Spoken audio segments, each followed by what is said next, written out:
Yeah, this is. So what is going on? I'm your host, Andrew Kozix, alongside Aiden Power. We've got two additional mics with us this week in light of Pat Stevenson, Ash, and James Dorgan. Why don't you guys say hello? What's going on, guys? How we doing? Hey, how's it going? Excited to be here. So we're getting late into this college football season. You know, we're coming down the stretch. The college football committee has started putting out their weekly rankings. Aiden, why don't you touch on what you thought of this most recent set of rankings? You know, not too many surprises, to be honest. You know, with the loss of Baylor, that sort of simplified things a little bit. Not going to have to hear those fools down in Waco complaining too much anymore. But, you know, the top four really didn't surprise me. It stayed the same as last week. You know, you can't really argue too much with Clemson being number one. Just, you know, not a great quality schedule, but they haven't lost. I think they deserve that number one spot. Alabama number two. You know, just if you use the eye test, if you just watch this team play, looks like the best team in college football right now. You know, Ohio State, not a surprise that they're in there. Notre Dame 4, and Iowa just on the outside. You know, Iowa fans starting to complain a little bit. They're undefeated, but they're not in the top 4. You know, if you ask me if Iowa wins out the rest of the year, they're going to have a big Big Ten championship game. If Iowa wins out, no question in my mind that we're going to see them in the Final Four. Yeah, no question in my mind either.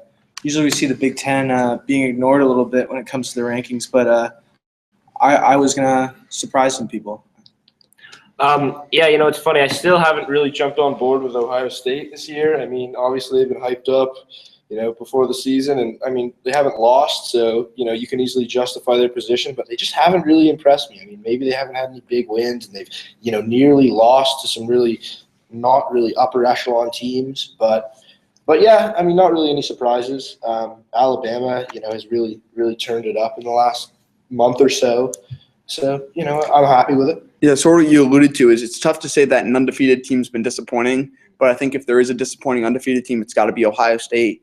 You know, just a lot of talk about their quarterback playing the offseason, and I haven't been too impressed by, you know, Cardale Jones to start the year and now JT Barrett as of late. You know, they had a big win last week against Illinois, but, you know, it's Illinois, so it's not too big a deal. And then they've got two big games coming up the next couple of weeks, Michigan State and Michigan.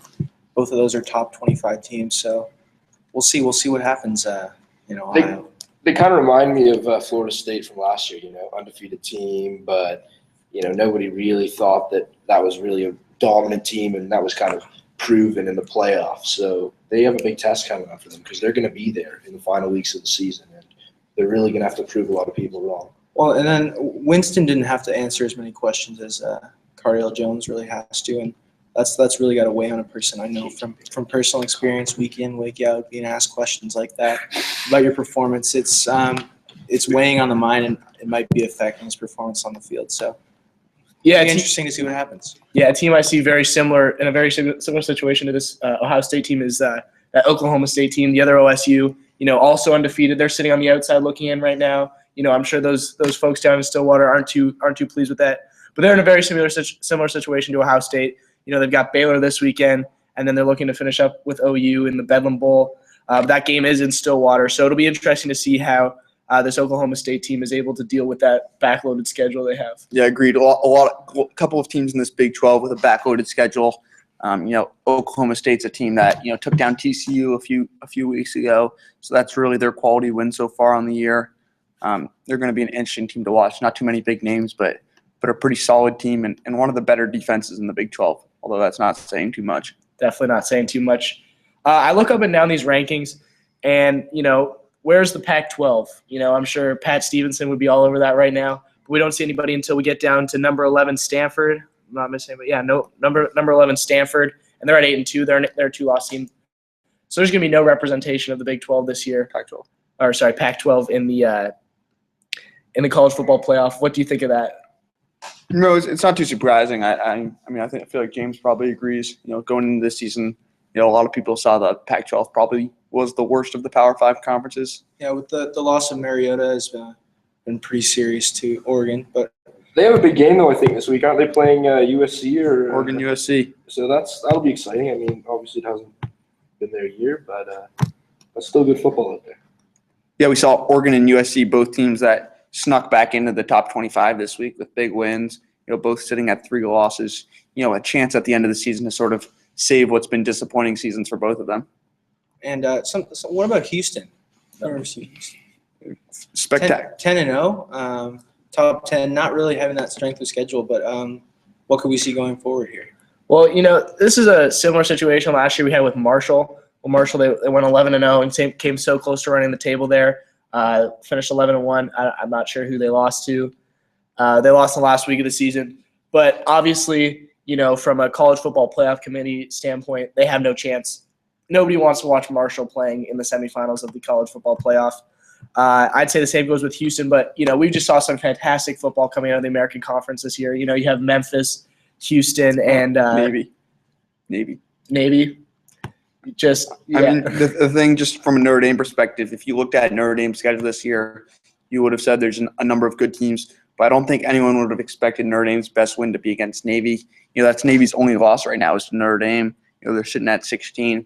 I'm really looking forward to that matchup as much as you can look forward to a matchup between two teams in the American Athletic Conference, Navy versus Houston to end the season. It's going to be a terrific matchup.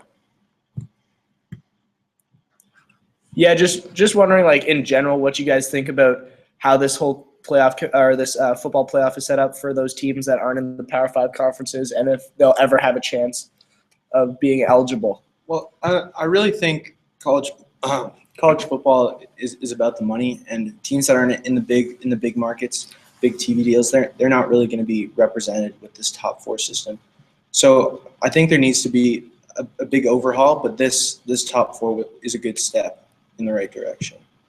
Yeah, Aiden, I know you're a Notre Dame fan, so I don't want to offend you too much, but if Notre Dame wasn't, the national team that they are, do you think they'd still be sitting 4 ahead of Iowa there, or do you think that plays a major role? No, I honestly think, a lot of people would say that comes into play, but if you look at strength of schedule, Notre Dame's schedule is just so much stronger than any other team right now. And part of that is because they're independent and they don't have to play a certain number of league games. They play some of the top teams in the country no matter where they are.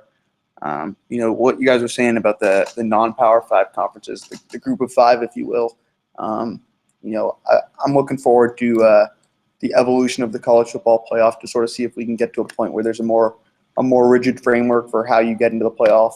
Whether that's winning a Power 5 conference gets you in, or there's a play-in game between anyone who hasn't won their conference and someone from the group of 5, the non-Power 5. I'm looking forward to sort of how this is going to evolve because I don't think we're quite done yet. I don't think the Final Four where we are now is going to be the end of this. Yeah, I think that there's potential for maybe instead of rankings of all the teams, you could rank the conferences, and then obviously the winners of the conferences maybe move on. Even if you expand the format, obviously the only 2 games in the playoffs.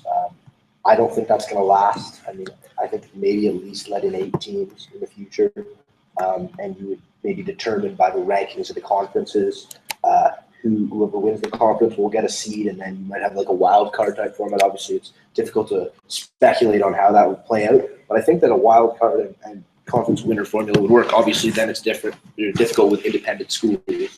So it's tough to say. I think we still have to think the people who are playing are young men. They're not professional athletes yet, and playing a lot more games is really not great for their safety. And these guys have careers ahead of them for the most part. So I think a little bit more, but not too many more games is just make it a little bit more intense, some more competition at the end of the season, but not overplaying these young men. Yeah, I think it's kind of tough coming from the perspective of a team who they're in the group of 5. They're in a group of 5 conference. You never have a chance to play for a national championship.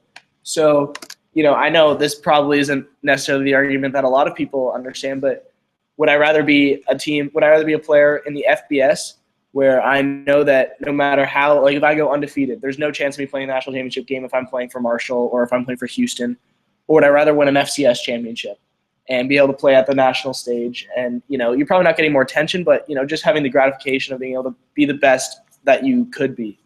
I guess that's all I'm trying to say. So you're wondering if the FBS should just be the Power 5 conferences? Is that sort of what you're getting at? I'm saying that if they keep this format now, that would be what would make most sense. Because it's impossible. You would agree that it's impossible for a team like Houston to have a chance to play in the playoffs right now. So what's the point in even having them eligible to play in the playoffs if it's not? I think the only way where a team from this sort of group of 5 could get into the playoff is a team like Memphis earlier this year, where they scheduled some really difficult teams. I mean, Memphis beat Ole Miss this year. I think if there's a team like that gets a couple of those quality wins, then they might have a chance. But that's really rare, and Memphis has gone on to lose a couple of games down the stretch, so obviously they're not going to be seen in the playoff. Yeah, that was the same thing we had with Temple this year. They started off that season undefeated, and they had that game against Notre Dame that they unfortunately, they almost pulled it off. But had they beat Notre Dame and gone on, been an undefeated team, 12-0 with that quality win against Notre Dame, who, currently sitting in playoff position, would they have had a chance at the playoff? It's a question you got to ask. Yeah, I think that is a good question to ask, but to speculate like that is when the season can go many different ways is really a tough question to ask of people. Let's get into this next week. Yeah, I just wanted to move ahead here. And you got some games you want to talk about? I think the biggest game of the week, without a doubt, in my mind at least, it's got to be Ohio State taking on Michigan. 100%. Just an undefeated team in Ohio State versus a Michigan State team that's, played some really spectacular football all year long. Yeah, in East Lansing, they certainly do not like Buckeye Red, so it should be an interesting matchup this weekend. Yeah, just looking ahead to that game, I think that this one's going to go the way of the Buckeyes. They're playing at home. That's a tough place for these Spartans. It'll be a tough place to try and steal a win.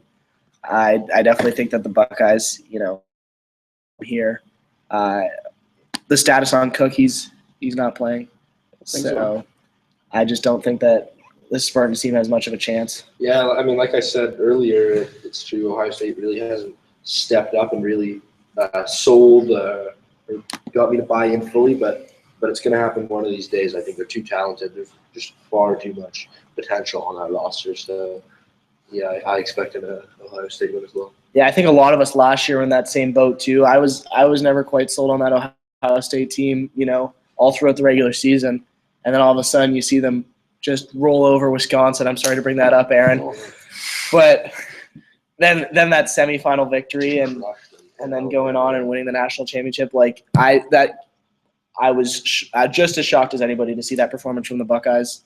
So I don't know. It's tough to count a team out when you see them do it the year before. Yeah, I think just getting back to this Ohio State-Michigan State matchup, at the start of the year, a lot of people thought this was going to be the biggest test for Ohio State. And unfortunately, just with some of the circumstances, I don't think that's going to be the case. I think next week's matchup versus Michigan, we don't like to look ahead on 3 Mike Sports, but that's probably going to be a bigger test for them. Michigan, can't talk enough about how much they've transformed this year. What Coach Harbaugh has done with them. Spectacular team. What about the Oklahoma State Baylor game? What can be said about that? I think Oklahoma State really has to bring their A game there, and if Baylor can take a win there, it's really going to shoot Oklahoma State's chances in the foot there. So what do you guys think about that? Yeah, I think a Baylor win wouldn't just shoot Oklahoma State's chances in the foot. I think that would destroy the chances of the Big 12 in general getting into the college football playoff. I think Oklahoma State's really the last chance right now.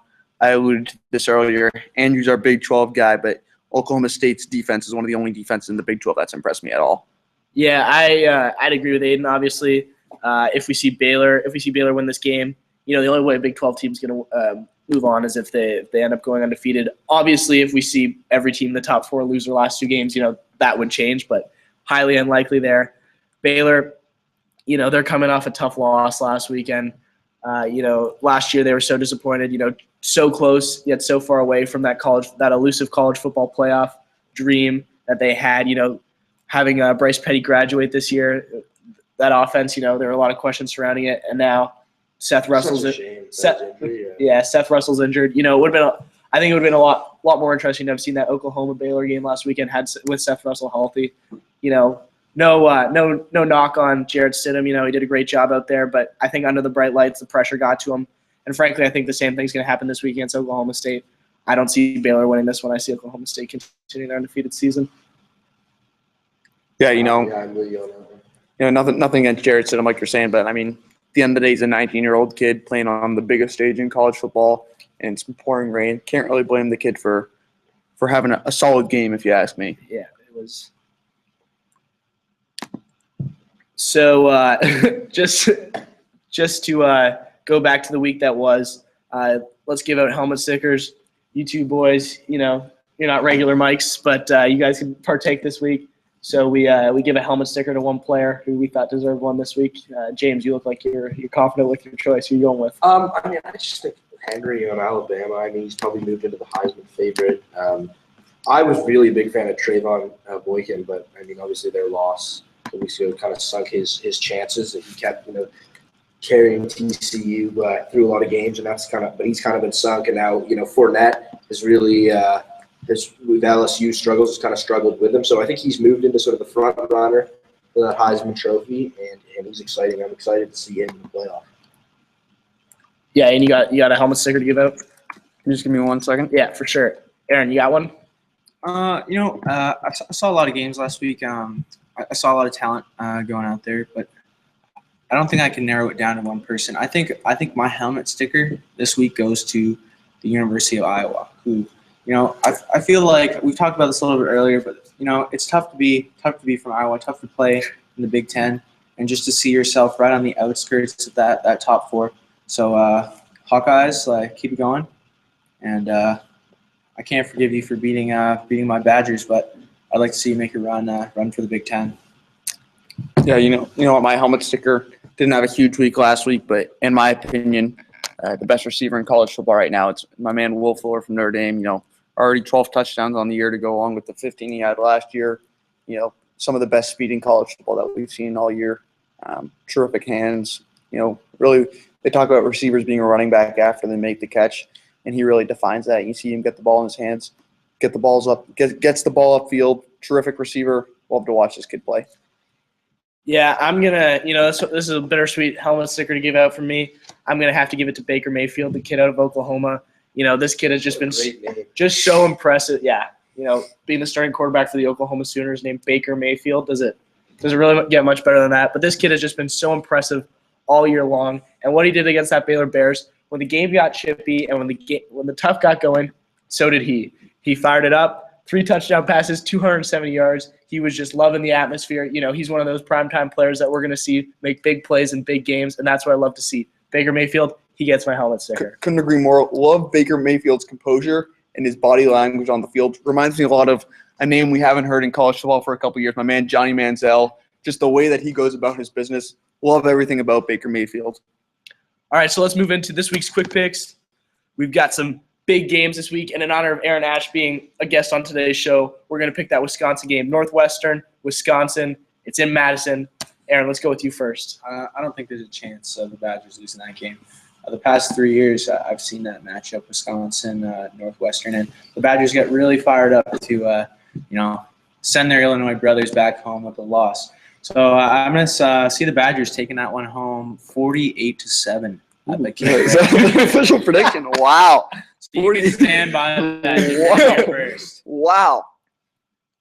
Yeah, I'm just gonna go ahead and say that these Badgers are gonna jump around these Wildcats from Northwestern.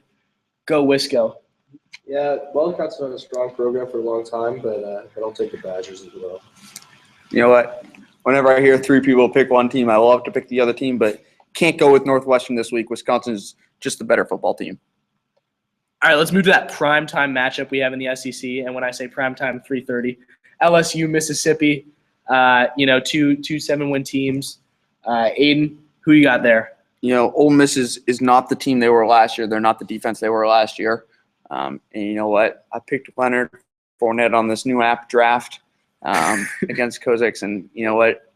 Leonard Fournette is the best running back in college football. I'm not going to blame him for the fact that they don't have a quarterback who can throw the football. Leonard Fournette is the best running back, and he will lead them to victory this weekend. Yeah, I agree. I think LSU's kind of been hard done by, dropping all the way down to 15th. Six spots down from last week. Yeah, after coming in at second just a couple of weeks ago, I expect them to rebound in a big way. And that really speaks to the fickle world that we see in the college football rankings. But I think LSU's been hard done by, as you said, and they're going to bounce back this weekend. Yeah, GAUX Tigers. I'm going with LSU. Boring picks. Sorry about that one. So we're going to do 2 more games, actually.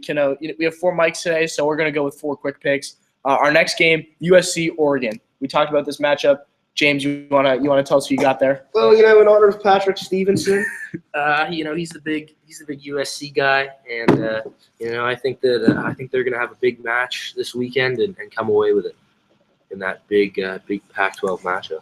I'm sorry, James, but I think it's going to be the Ducks this weekend. They've got something to prove that their season's not over yet. So I think we'll see Oregon taking this one. Yeah, it's tough to definitely tough to get a win at Osteisen Stadium. I feel like these Ducks are going to fly their way to a victory. Yeah, there's no doubt about it. This is going to be a close game, but I feel like it's not an episode of Three Mike Sports without talking about our man Juju Smith-Schuster.